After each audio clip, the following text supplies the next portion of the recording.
Hey everybody, Chris Stegall here with MK Partners, joined once again by Matt Kaufman. Matt, thanks for hopping on. Happy to be here again. And we are back with another installment, the second installment of our weekly Q&A with Matt K, where we take Salesforce questions from the wild and with no preparation, no planning, no pre-built demo, editing, etc. Take a shot at answering it so you can see how the sausage is made, so to speak, what it's like to start thinking about Salesforce in the platform, troubleshooting on the fly, et cetera, et cetera. So thank you, Matt, for doing these. Yeah, I'm a little nervous as this has been pointed out to be the opposite of best practices. So I don't know what I'm in store for here, but we're about to find out. Yep. And today's question comes courtesy of the Salesforce App Exchange. The Salesforce Trailblazer Community, where Trailblazers can post questions to the Salesforce community at large, and then folks can provide answers with the hopes that they are marked best answer and get some kudos and pats on the back from Salesforce proper. So today's question, you want me to read it out loud? Or? Yeah, why don't, well, I mean, you can read it, I can read it. Why don't you read it and that'll give me some time to think. Sure. So we have a question from Vijay Umeda, who's asking about Apex, saying, trigger to update contact email when account email is updated. Hi team, I am trying to write a trigger when an account email is updated. I want to update contact email as well. Can you help me achieve this from a trigger?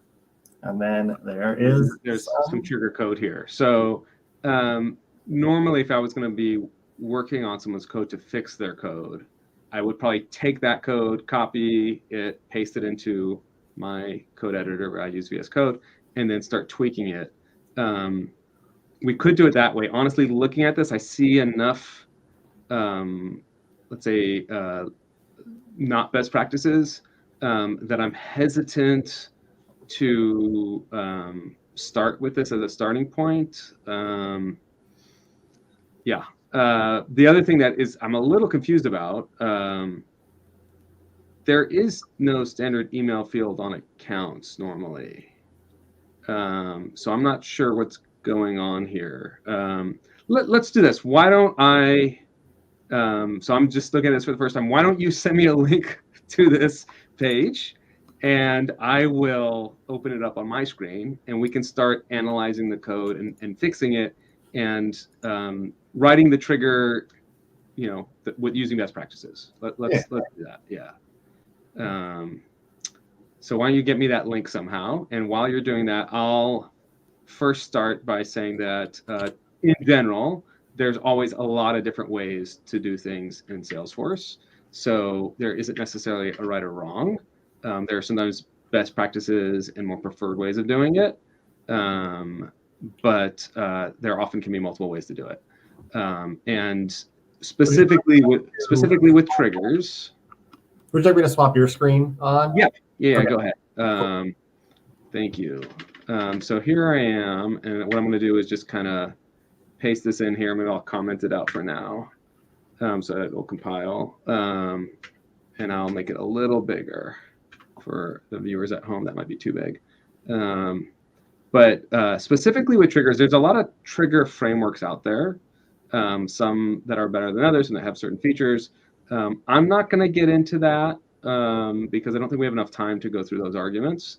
I'm just going to try to be quick and do this following as many best practices as I can in terms of Apex, at least in Salesforce, not necessarily in terms of making a video.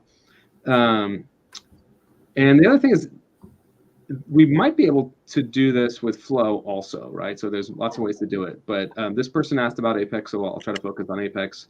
Again, I'm a little confused about the email field that this person was referring to on the account. Let's assume that it's a custom email field and this is not the right one. I know that if your person account's on, there is an email field on the account object, but I'm pretty sure it's not just email. I think it's something slightly different than that, but maybe that's what they're talking about. And if that is what they're talking about, then there's no need to do this at all, because in person accounts, the the fields would update automatically to stay in sync. Okay, so what I'm going to start is I'm going to go into Salesforce and I'll go to setup, and I need to create a field on the account for email because, like I said, I'm pretty sure my org does not have one. Maybe a different org would. So let me come here and just double check, make sure there is no email field. You can see I do have a lot of fields in here. No email field, at least nothing called email. I'm going to go ahead and create a new one, and we'll just call it account email, and we'll make it an email type field. And this will allow us to, when this field is updated, update the field on the contact. That also confuses me a lot because, again, if it's person accounts, it makes sense that you'd have one contact per account. But in the rest of the world, we don't necessarily only have one contact per account. Yeah, I was thinking maybe it's person accounts. I was also thinking maybe it's a custom email, like more about like email domain, and they're trying to make it so that if a company adds a new email domain, you can automatically update all of the contacts, and they have a formula field to do that or something. But that is a much better use case for sure, and we could explore that too. So I'm going to start by creating a new trigger. Now this is an existing org, so there might be some triggers already in here. So this is not necessarily how I would normally name the trigger, but I'm going to just do the account email update trigger, and that way I know for sure that there's no chance that I somehow am messing with something that's already in this org. And we'll say account. And now one thing I noticed in the sample or the attempt that the person had posted is they did before insert and before update. So when a record is saved, we have what's called a DML operation, and what that means is basically that the database has been updated. There's two kind of sides to that coin. I like to think about the old I Love Lucy TV show, where she is working on the chocolate factory, and the chocolate is like going into this machine to get boxed or something, and it's going too fast, and so she just starts eating it. But I think of those types of machines where there's a conveyor belt, and stuff raw materials essentially comes in on one side of the machine, and then produced, packaged goods come out on the other. And that's kind of what this before and after is. So before event means that we're modifying the data before it's been saved to the database, before it's gone into the machine. And then after means we're modifying it on the other side, once it's packaged up. And so the general rule of thumb, there's always exceptions to the rule, but the general rule of thumb is if you're modifying the record that is being saved in your code, you would do the before insert and modify it before it even gets to the database. And if you're modifying a different record, you would do an after. And so after it's been saved to the database, then you would do something. And that's really important, especially if you need the ID, the record ID of the record being saved, because that ID doesn't exist on insert until the after portion of the trigger. So right away, I would not do before insert and before update. I would do after insert and after update. The other thing that's kind of weird, if the account doesn't exist yet, the contact cannot exist on that account. So we don't even need the insert, right? We only need update. And so we really only need after update. And we don't need anything else. Now, normally I would I'd have like multiple events. And so I would do one of these if conditions just to make sure I'm in the right event. It makes more sense when there's multiples, right? And then I'm going to go ahead and call some class. I probably would create something called account helper, but since I already have a class called Q and a demo, I'll just do that. And then we'll just say like handle, let's say account update, or maybe account after update, actually, something like that. Again, naming convention is something that people are very passionate about. So we're not going to get to that on this call. I'm just going to try to show how the code should roughly look. It can look different ways. Okay, so something like this is what I want to happen. This isn't going to compile because I have not created that method yet on the class. Trigger.new, again, is going to be the records in the state that they are prior to hitting the database. and trigger.old is prior to the hitting the database. Trigger.new is after. That's not true either, actually. This is for on an update. This is the old version of the record. This is the new version of record. Sorry, you can tell this is not rehearsed. And so then here, we're going to go ahead and what did I put in there? I put old and new and old. Okay, new account. Let's put new list and list account, old list. You should look at your style guide. If you don't have a style guide, you should get a style guide. And now if I save this,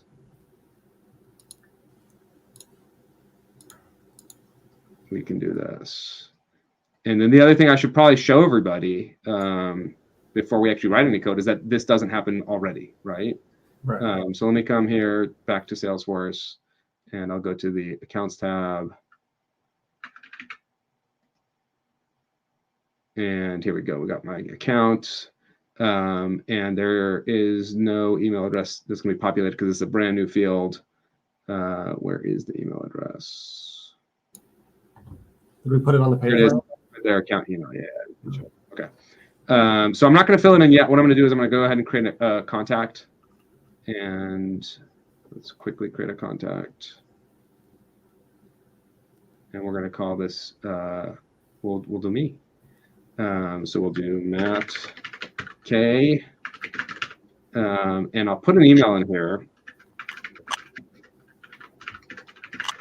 That's not my real email. Although that is a pretty cool email. And just to prove that this does not already work, right? I'm going to come here and type in here the exact opposite. I guess technically it's not the exact opposite, but you know what I mean. Okay, and so now it says it's not my email there. If we come back to the contact, it did not get updated. And so we want it to get updated. That's what we're looking to make happen with this code here. So let's go ahead and do a for loop.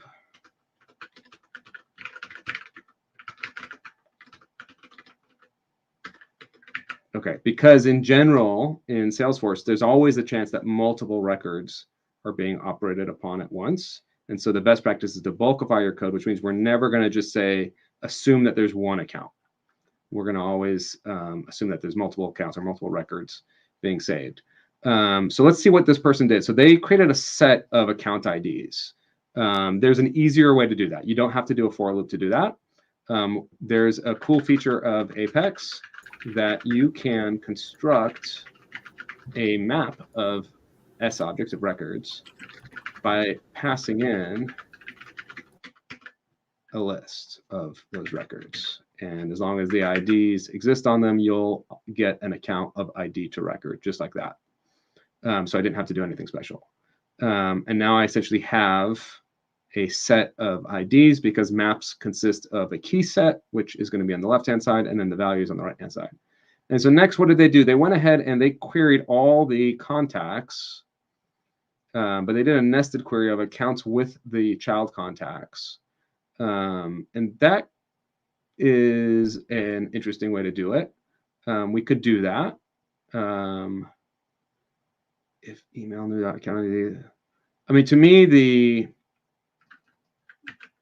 we can use this query. So let's go ahead and do that. Let's create a helper method right here. And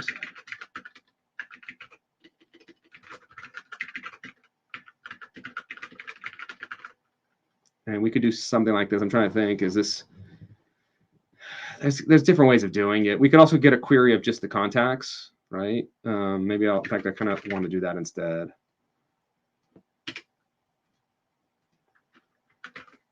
And we're going to pass into this the set of IDs, which are going to be the account IDs.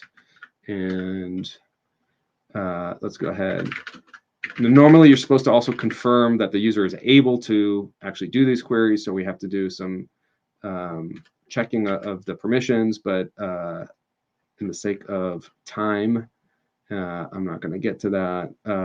Let's just do contacts and equals. And I don't need any of the account fields now because I'm just querying the contacts. And what I'm going to do is say where account ID in, and then account IDs. And then return that. We could also strip stuff away. There's Apex, or there's Apex methods that allow us to strip out fields that they can't see, and things like that for security purposes. All of those are great practices that you really should do. And if time permits, we'll do that. I just don't think time's going to permit. Okay, so this will return a list of contacts, not a map of contacts. Let's fix that. And then here, we can go ahead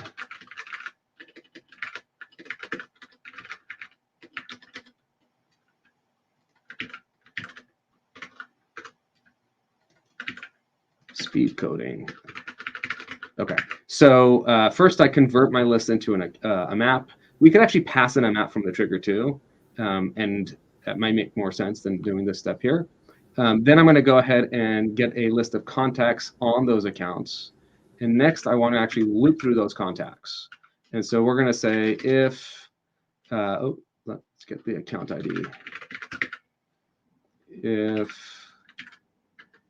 the contact ID, I looked down for a second and I lost something. There we go. If the contact ID is not equal to null, and the account map contains you know what we could do? Hold on. We could actually query right there.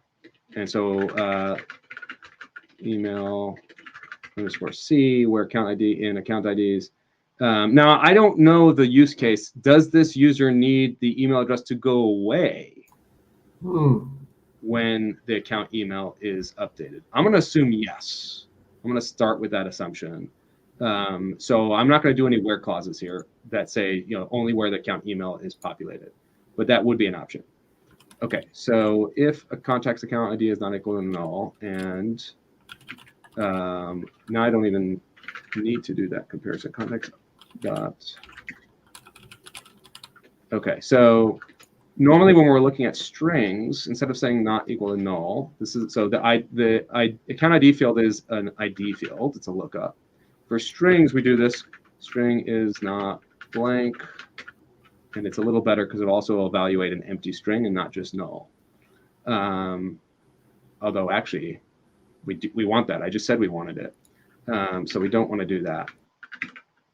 If the contact's email is not equal to that account email. That's the if condition that I want to do. What we're going to do is say contacts I dot email is equal to the account email.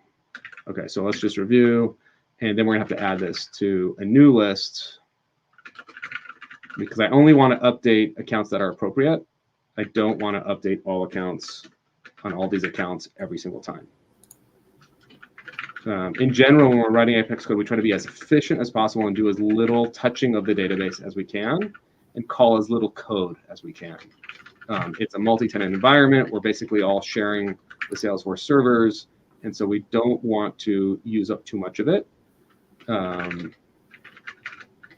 because it will possibly hit a limit, but also cause our rates to go up over time. So you can see I'm getting an error saying, hey, I should be validating the permissions both for the DML and the SOCL. Yes, I should be. Definitely, 100%. Let's get that. And then we'll look before we test. Okay, so invalid type. What did I? That's the old error. No, it's still not compile. There we go. Sorry, I'm working faster than I'm explaining. You're at an error saying there's no such thing as contacts, and there is no such thing as contacts. It's called contact singular. So now it compiled. Okay, so let's review what we're doing. We have our trigger that says after update on an account, go ahead and run some code. And that code is this method here, account after update, passing in the trigger.new and trigger.old. So trigger.old is going to represent what the records look like prior to being saved. So the state they were in before someone hit edit and save. and trigger.new is going to be the state that they were in after the person made some changes and then hit save. That's what the trigger.old and trigger.new is. And there is a trigger.new map and a trigger.old map, and I could have done that instead, but I typically don't, so I just kind of stuck with what was in my head. Then in the method itself, what we have here, we are creating a map of accounts, ID to account, just passing in the list. Shortcut, we don't have to do a for loop. Fewer for loops is a good thing. Then we're going to compile a list of contacts. I don't know why I called it map. Let's fix that. I might want to call it like compile contacts by account or something like that. So it's very clear what it does. But it's a list of contacts on accounts that we passed in right here. Then we loop through all the contacts. And if the email field on the contact is not equal to the email field, which is called account email, on its account, go ahead and set the email of that contact to the account email of its account. And then we update. Okay? So that's it. It's live. Let's go ahead. And normally we do this in a sandbox. This is a sandbox. We would not do this in production directly. What I'm going to do is I'm going to come here and I'm going to go to the account. You can see, let's refresh just to be a good magician. Apex magician. The email field on this contact is mattkaufman.is.myemail.com, right? Mm-hmm. I'm going to go to account. And all I have to do is actually just hit save, and it should automatically run. Let's go ahead and hit edit and then save. I didn't actually make a change, and that might be something we want to add to our trigger. Okay, that ran. Let's go back to the contacts and click on it. And it already says Matt Kaufman is not my email. Let's do something a little more meaningful so that people who are not paying attention or I'm going too quickly can see a more meaningful change. So we're going to change this to Q&A at demo.demo. There we go. Let's just do that. Crazy email address. And if we go to the account now, it's already there. Okay, so it's working. This is awesome. Great. Yeah. Speed coding. Now, like I said, we probably should do some type of if condition at the top. We don't really want this to run every single time an account is saved. There's not too much harm because I'm only updating the contacts that need to be updated, but I am doing a query and I may not need to do a query. So ideally, I would come here and before even creating this map, I would loop through the accounts that were saved and say, hey, was the email field changed? Maybe even, does this account have any contacts? I could do that too, although that could take a query if we don't have a roll-up or something. But that way we wouldn't even go through the execution if we didn't need to. So we'll kind of like zoom out here. We'll look at what this person had again. You can see in terms of lines of code, I have more lines of code. But that's not necessarily a bad thing because this is reusable. And this also technically can be used for other purposes if I probably renamed it and add some stuff. But more importantly, it works. Yeah, and it works. So right. So there's that. I can write really short code that doesn't work. Yeah, right, exactly. Yeah, I can't do. I got one line here. It's one line. A lot of stuff, but it doesn't work at all. This is a fairly simple trigger. We see these types of requests a lot, actually. I hit save and I want to update related records. That's kind of that pattern. And so we see it a lot. And you could easily substitute the names of these objects for other objects. So for instance, if I were to update a date field on the opportunity, update all the date, the opportunity line items with the same date. That would make sense if there was like a start date or something like that. Same thing with quotes. For accounts also, if the account becomes a customer, maybe we want to update all the contacts to say, hey, they're a customer now, or they're a tier 3 customer, or tier 2, that type of thing. So it's a very common pattern that we see of an after insert or after update trigger to take the record and then look for its related records and update them. Okay. So I think I answered the question. I think I did a decent job considering I had not seen those before and I was a little nervous. Yeah. Like I said, normally you want to follow best practices. So before you do a query, you want to confirm that the person is allowed to query it. And then after you do the query, you can strip out inaccessible fields as well in records. So you should do that. Same thing before you do any DML. You should validate that they're allowed to do it. And so we would have to check the permissions of that user because you don't want to do something they're not supposed to. It's always good to have with sharing at the top as well. Again, there are always exceptions to every best practice. There are times where the only way to do something is to not follow the best practices, in which case I would recommend putting a lot of documentation both in the code and in your code documentation outside of the code to explain why you're doing that. And that way, if someone new comes in later, they'll understand and not think that that's the way everything is supposed to be done. Yeah.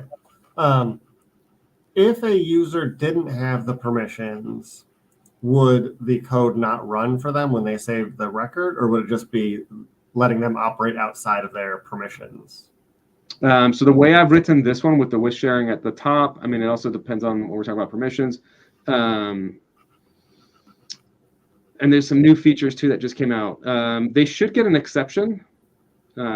So if someone were to save an account and they're, depending on what the issue is, if they're not allowed to, let's say, update the email field on the contact, they should get an exception, which is basically a code error, and then that shows up on the screen as like a nasty looking UI error that probably won't make a lot of sense to the user.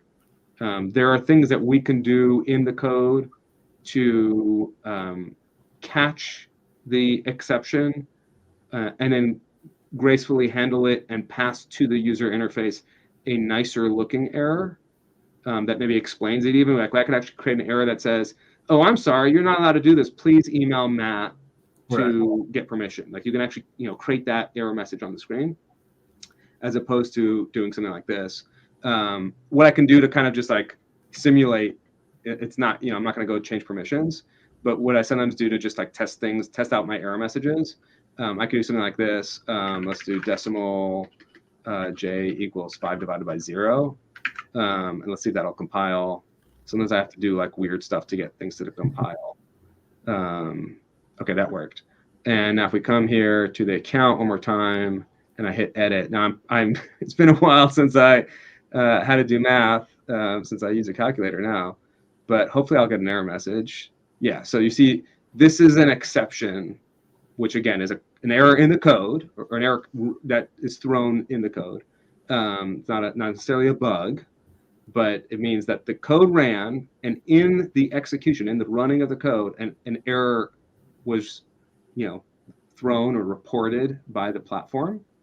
And so it shows up as a very ugly message. Now, it starts nice, right? Like we hit a snag. Oh, yeah, this sounds okay. I can handle a snag. And then it even says, review the errors on the page. Yeah, I can review the errors on the page. That's within my purview. I'm good at reviewing errors. And then we get this nasty code error. It's like, whoa, this is not on the page. Like there's no math on the page. This is something in the code. And so we normally would want to try to catch this and then throw it more gracefully. Like I said, you can also actually put an error on a field and do some much better user experience than something like this. Typically, what we tell people, if they get this type of message, take a screenshot, copy it, paste it, and send it to your developer or your consultant, because at least it does tell you where the problem is. So it says, here's the name of the Apex class, here's the method, and here's even the line. I tend not to get into the columns because that's a little tricky, but the line is about as far as you need to go. So it's line 16. We'll come back here, and sure enough, line 16 is where that math is happening. Cool. Yeah. And then another question. You mentioned bulkifying the code, making it loop instead of running once, in case multiple records are updated at once. Right. If we neglected to do that, and we did have a situation where multiple records are updated at once, would it run once on like the first account that was changed and then not for the rest, or would it? What happens? That's a great question. So in Apex, if any aspect of the transaction fails, so if there's an exception that's thrown and not caught gracefully, then the entire transaction rolls back. Okay. So if you save 200 records and there's an error on number 200, and you don't have something in place to allow 199 to work properly and 200 to be caught gracefully, then all 200 fail. Which means when you're loading data and you're loading 10,000 records, if number 4,365 fails, it's really hard to figure out which data got in and which data didn't go in, because they're going in chunks of 200. And so now you have to figure it out. Now with the data loader, there's ways of doing it, but still it's just like a painful process. So normally when we write code, we want to try to be forgiving. We want to gracefully handle the exceptions. So you can use like a try catch to do something like this. And then maybe we don't throw the error on the screen. Maybe we determine, hey, this is allowed, right? So we could do something like this.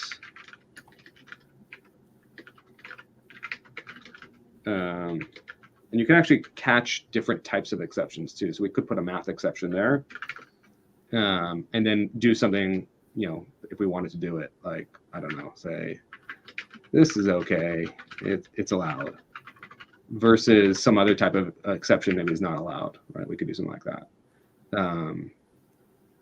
So that's something that you could do. So that now if I were to say this and run it again, because of the try catch, it's gonna move on. It's going to say, okay, I guess that's allowed. Similarly, let's say we had another trigger on contact being saved, right? So then this line might run and some other code is going to fail. But we still want the accounts to work. So what you can do, there's a database method that we can do called database update. And what we can do is pass in an all or none parameter, which basically says, allow things to fail. In this DML update. And normally when you do that, you'll do database save results, and then you can loop through that. And let me do this as quickly as I can.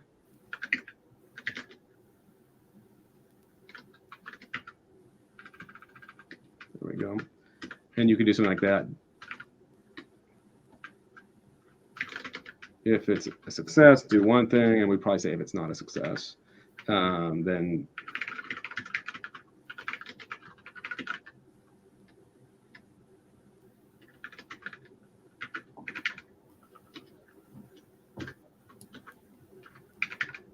I can't remember exactly what it is, but something like that.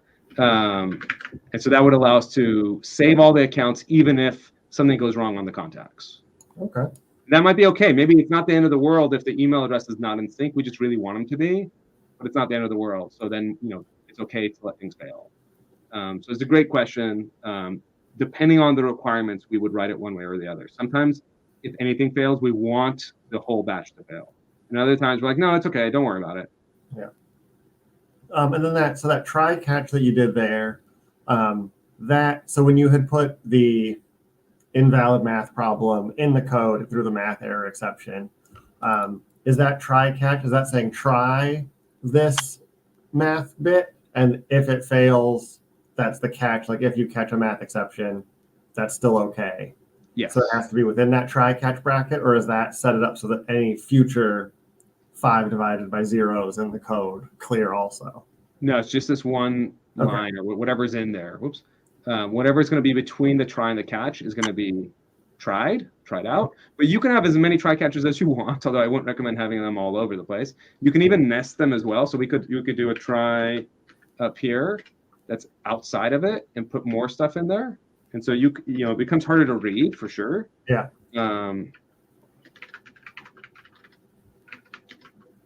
But you can do stuff like that. And you can have multiple try catches next to each other, parallel. So there could be a try catch down here. And you can refactor too. It'd be a lot easier to read if I refactored and put things into their own smaller methods. And maybe those methods have try catches. Again, there's not like necessarily a right or a wrong, because it totally depends on the requirements of the business requirements. So do we allow math exceptions for when we save accounts? Right. The answer might be yes. There are times where we have 0 in a field because it's a brand new account. We just don't know yet. So we'll let it go. It might be better to do some if statements first and say, let's not even do the math if it's a 0. And that's probably a better way to do it. So try to avoid even getting this situation where you're doing bad math. But if for some reason that's not possible because I don't know what, then you would use a try catch. Yeah. Okay. Cool. Well, thank you for working that out on the fly and talking through the questions. I'm not sure how I feel about it. It was stressful, but I'm glad that I was able to at least write the code for someone to answer their question, and hopefully that'll help anyone else that's looking to create a trigger to update job records. Yeah. If you don't mind, please send me the code in Slack or in email, or maybe I'll take away all these little things that I wrote in there just to kind of demonstrate. We'll get it back to the state like mid video. Yeah. And send that. I'd be okay with that. Yeah. Okay. Cool. Because I could always copy and paste from mid, or not copy and paste. No, I'll do it. I'll send the trigger. I'll probably rename the class too. So like, just like FYI, if anyone's watching this and like, wait a minute, the code that Chris posted is different than the code that Matt posted. I will go in there and probably clean it up a little, maybe even add a comment or two, and make it a little more user friendly. Yeah. So you don't have to pause the video. Of course, we're saying it now at the end of the video. But if you had paused the video to copy it down, I apologize. We should have probably told you ahead of time. Yeah. Well, I'll make sure. So in the description of this video, as you can see already, because it's there, okay. I will put a link to the question and answer on the Trailblazer community, as well as wherever this lives, so that you can copy and paste the finished product. Perfect. Cool. Well, thank you, folks, for tuning in. Do be sure to like and subscribe. We do these Q&As with Matt K weekly, as well as our regularly scheduled Salesforce news, tips, tricks, release updates, all of that fun stuff from the Salesforce community at large. And thank you, Matt, for joining once again and proving just how interesting Salesforce can be, how many different ways there are to solve the same problem, and talking us through some best practices in the world of Apex. Yeah, thanks for having me. All right, we will see you all next time. Happy coding.